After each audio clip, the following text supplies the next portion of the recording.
Thank you. Thank you, Dr. Banerjee, Dr. Bilakis, for this invitation. So I'm going to change gears just a little bit. We're going to move from some very excellent technical discussions to some decision-making aspects of CAD. And I'm going to discuss a subset that we're increasingly seeing now, patients with severe aortic stenosis who are referred for transcatheter aortic valve replacement. So we know that coronary artery disease is incredibly common in patients with severe aortic stenosis. And it is estimated that as many as half of all patients with severe aortic stenosis also have severe coronary artery disease. If you look at the surgical literature, in patients who are undergoing surgical AVR between the ages of 61 to 70, about 40% will have concomitant CAD. And if you look at patients older than 80, almost 2/3 of them will have some coronary artery disease. And when we look at the TAVR data, including our experience at our institution, about 40 to 3/4 of these, 40% or 3/4 of these patients will have severe CAD. Now, we know that if one of our patients is going for surgical AVR, the gold standard is that they should have CABG or concomitant CABG at the time of AVR. But for patients with aortic stenosis, TAVR is now becoming increasingly important. And I think this discussion, I'm going to try and lay out some of the issues that are more pertinent because all the rules that apply to surgical patients don't necessarily apply to patients undergoing TAVR. So first, let's discuss what is the impact of TAVR of CAD on TAVR outcomes. Now, I should tell you that the large partner trial, which I'm sure everybody in this audience knows, the landmark trial showing the efficacy of TAVR with the balloon expandable stent in these patients with severe aortic stenosis, all patients who had unrevascularized CAD were excluded. And so when we look at the registry data, if you look at what the outcomes are after TAVR, this is irrespective of CAD, what we see is that the peri-procedural mortality is low. It's about 0.4 to 4% of all TAVR patients. And if you look at the MI risk, so that is the whole goal of revascularizing CAD, is in these sick old patients, you want to prevent an MI. The MI risk is also not high, depending on how you define it, from 0 to 4.6%. The question is now these patients are living longer, and so what is the impact of coronary artery disease on long-term mortality in these patients?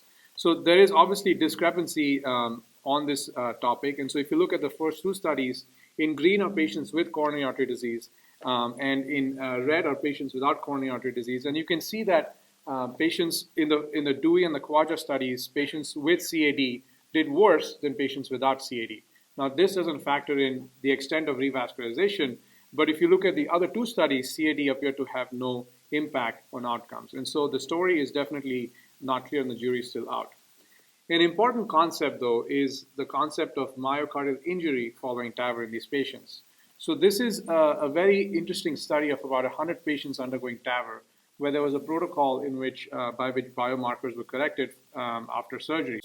What is very interesting is that there is a difference between transapical and transfemoral TAVR. So in green is a transfemoral, where you're going from the groin, and in red is a transapical, where you're puncturing the heart directly. And so obviously there is more myocardial damage. Thank you.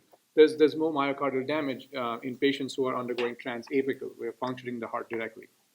Now, this study also showed that a greater extent of myocardial injury was associated with less improvements in LVEF and higher CV mortality on one-year follow-up. And so the higher your enzymes are after TAVR, the worse the outcomes are. So it begs the question, to what extent is unrevascularized CAD the reason for this? So what they did is they divided the patients into three groups. In blue are patients who did not have any coronary artery disease. In green are patients who had CAD significant, but they had been completely revascularized. And in red were patients who had CAD but were not fully revascularized. And as you can see, the myocardial injury patterns were completely similar, both for CKMB and troponin, and this is for transfemoral transapical. So what this suggests is that it's the myocardial injury and the biomarker leakage itself that's a predictor, not so much the extent of CAD. Now, I'm just going to highlight some of the considerations for PCI in these patients. So the most important reason, Dr. Prasad gave an excellent talk on stable CAD, and I think there's some overlap with this subset of patients.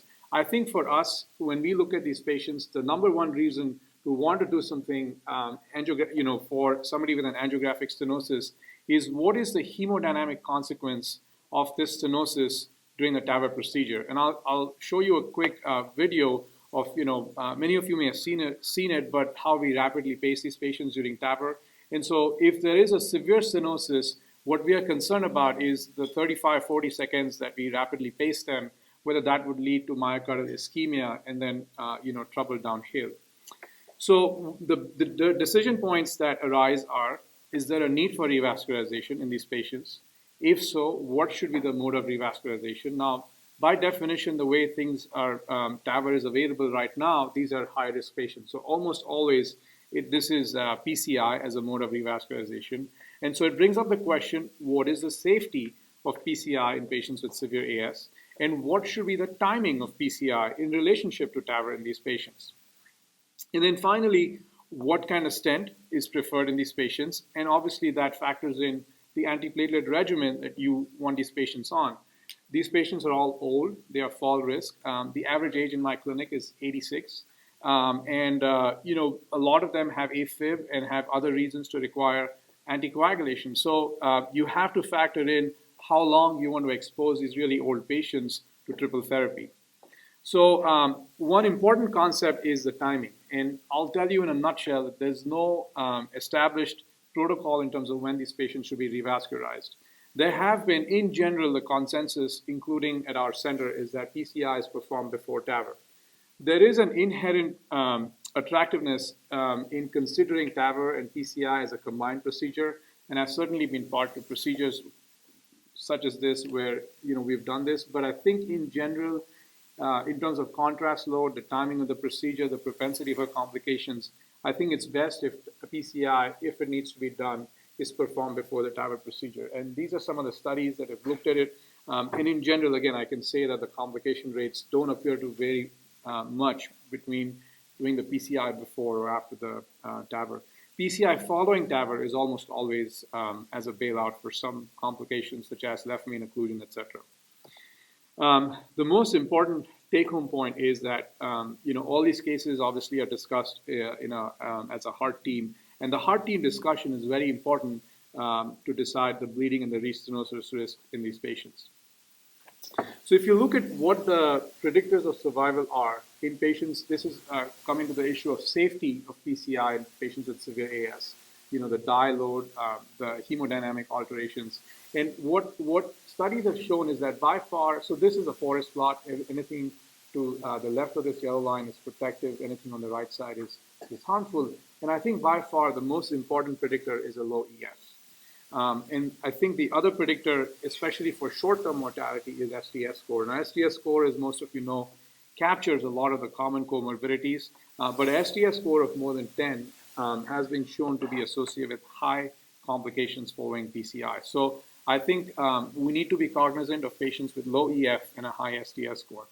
So let me just walk you through two patients who were referred to us for TAVR with severe CAD and how we went about the thought process. So patient one is a 92-year-old male with severe AS. He has an EF of 45%, symptomatic with a high STS score. And these are some of his comorbidities. This is, again, not atypical. He's got cerebrovascular disease, PAD. He's had an infarct before, also had lymphoma, AAA, so, very typical average TAVR patient. And this is what his angiography looks like. So if you look over here, this is the left main LAD and circ, and he's got a severe stenosis here in his circ, but if you can appreciate, this is not a large area of distribution. This is, again, another view of that. His LAD has moderate to severe disease, especially up here in the mid portion, and the RCA has some moderate disease. So he has 2 to 3 vessel disease, but we didn't FFR it. So for all intents, 3 vessel disease angiographically. So for this gentleman, we opted to medically manage him. He was not having any angina, and then we proceeded with TAVR. So if I can get this video to play. So again, this is kind of giving you a sense of what we do during the procedure. So we have a pacer wire where we rapidly pace these patients. And this gentleman came for transapical TAVR, so we punctured the apex of his heart directly. And over here you have the balloon expandable valve. So over here you can see the balloon is expanding. The valve it has been crimped on initially, it stays in place. So he underwent successful transapical TAVR. He had a peak MB post-procedure of 12.1, and his LVEF on his 6-month follow-up had improved to 55 to 60%. So in this gentleman, it appeared that the presence of unrevascularized CAD did not adversely affect his outcomes. If you look at another patient, 89-year-old female, she had true paradoxical low-flow, low-gradient AS. She had an EF of 50%, severe diastolic dysfunction, very symptomatic class 3, but also interestingly had numerous presentations to the hospital for syncope, pre-syncope, and non-STEMIs, and had been having ongoing angina. She was also had multiple comorbidities, severe chronic kidney disease, stage 5, CAD with 3 vessel disease. I'll show you diabetes, and then she had evidence of severe MAC. She was calcified completely on the inside. So her angiography is over here. This initial angio was done in the setting of her presenting with non-STEMI and shock. So you will appreciate the fact that she has a swan, and pretty soon will have a balloon pump. Anyways, so I guess what I wanted to demonstrate is that she had severe osteal disease in the RCA as well as proximal disease. She had very, very calcified LAD with moderate to severe disease.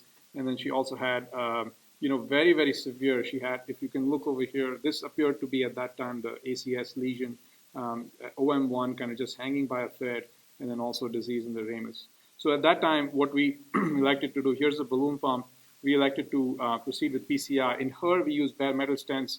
She was on Coumadin for AFib, paroxysmal AFib. So we ended up using bare metal stents. Initially, we revascularized a circ distribution, and then she persisted. 3 months later, she came back in again with non-STEMI, ongoing angina, and then we revascularized her RCA as well.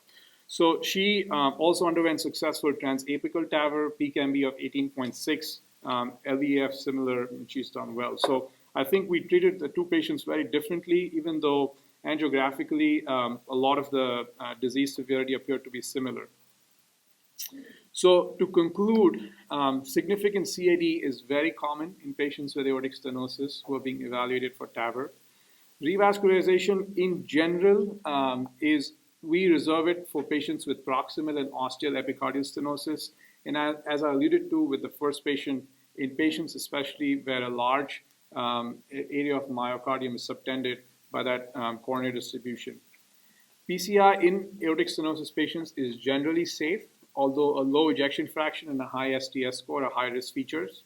And the choice of a stent, and again, we are not shy in using bare metal stents in these patients. In fact, personally, I prefer that in most of these patients because, again, they're older. You're not really, looking for, by the time they revascularize, and they're already in the 90s. And the time interval between PCI and TAVR also needs to be individualized. And the heart team discussion is critical to optimizing TAVR outcomes. Thank you for your attention.